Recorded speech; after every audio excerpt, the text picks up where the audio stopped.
రాష్ట్రంలో వైకాపా పార్టీ ఒక అరాచక పార్టీగా తయారైంది. అదే సమయంలో కూటమి ప్రభుత్వం ఒక అసమర్థ ప్రభుత్వంగా, చేతగాని ప్రభుత్వంగా, ఒక దద్దమ్మ ప్రభుత్వంగా తయారైంది. తమ తమ పార్టీలకు చెందిన నాయకులు కానీ, కార్యకర్తలు కానీ జైళ్ళల్లో ఉన్నప్పుడు కానీ, ఇబ్బందుల్లో ఉన్నప్పుడు కానీ, కష్టాల్లో ఉన్నప్పుడు కానీ వాళ్ళను పరామర్శించడం, ఓదార్చడం, అవసరమైతే ఆర్థిక సహాయం చేయడం, ఇది ఏ నాయకుడైనా చేయాల్సిన పని. ఇది నాయకత్వ లక్షణం. కాబట్టి ఆ కోణంలో ఆలోచించినప్పుడు జగన్మోహన్ రెడ్డి నిన్నటి రోజు తమ పార్టీకి చెందిన మాజీ మంత్రి సీదిరి అప్పలరాజు గారిని శ్రీకాకుళం జైల్లో పరామర్శించడానికి పోవడం అనేది అది కరెక్ట్, అది సమంజసం. దాన్ని తప్పులు పట్టాల్సిన అవసరమే లేదు. కానీ ఈడ జరిగింది ఏమిటి?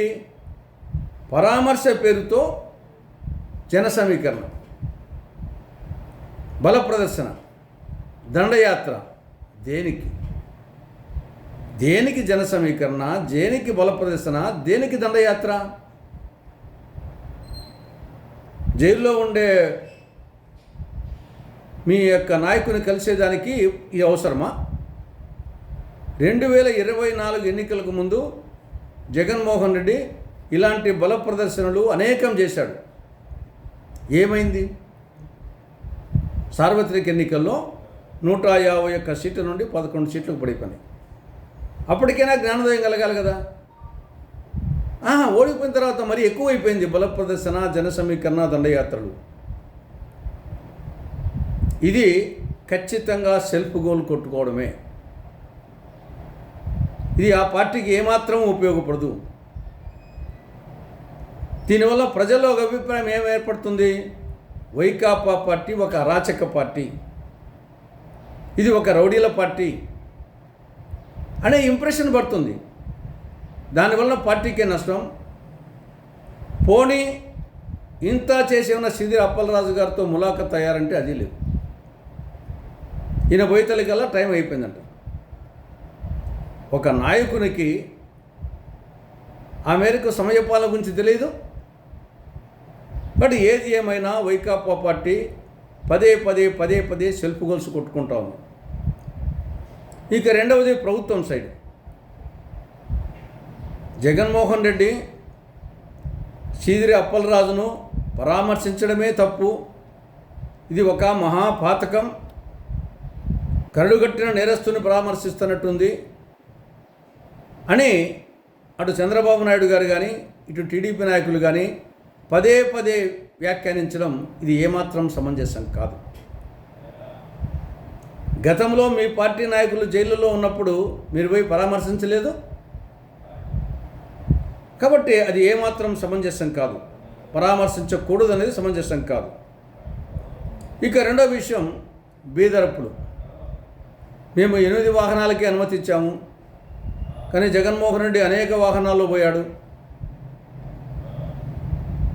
ఒక 48 గంటల్లో ప్రధానమంత్రి భోగాపురం ఎయిర్పోర్టు ప్రారంభోత్సవానికి ఆ ప్రాంతంలో రావాల్సి ఉంది. అటువంటి పరిస్థితుల్లో ఇవి చేయొచ్చునా? ఈ విధంగా బలపరిశ్రమ చేయొచ్చునా? మహిళా ఎస్ఐ మీద వైకాపా నాయకులు దాడులు చేయొచ్చునా అని బీదర్పులు అరుస్తూ ఉంది సానుభూతి కోసం. ప్రభుత్వం మీ చేతిలో ఉంది. 8 వాహనాలు మీరు అనుమతించారు, ఎక్కువ వాహనాలు పోతూ ఉంటే ఏం చేస్తూ ఉన్నది మీ ప్రభుత్వం? అసలు ప్రధానమంత్రి పర్యటన తర్వాత మీరు పర్మిషన్ ఇచ్చిండొచ్చు కదా. ఒకవేళ ఇచ్చారు, 8 వాహనాలకు ఇవ్వండి. మిగతా వాహనాలు పోతుంటే ఏం చేస్తున్నట్టు పోలీస్ యంత్రాంగం? ఆ మటుకు శక్తి లేదా? మహిళా ఎస్ఐ మీద దాడులు చేశారన్న సిక్కుండాలు వచ్చేసి ప్రభుత్వము సానుభూతి కోసము ఇటువంటి బేదరపుల మాట్లాడడం, దీనివల్ల సానుభూతి రాదు.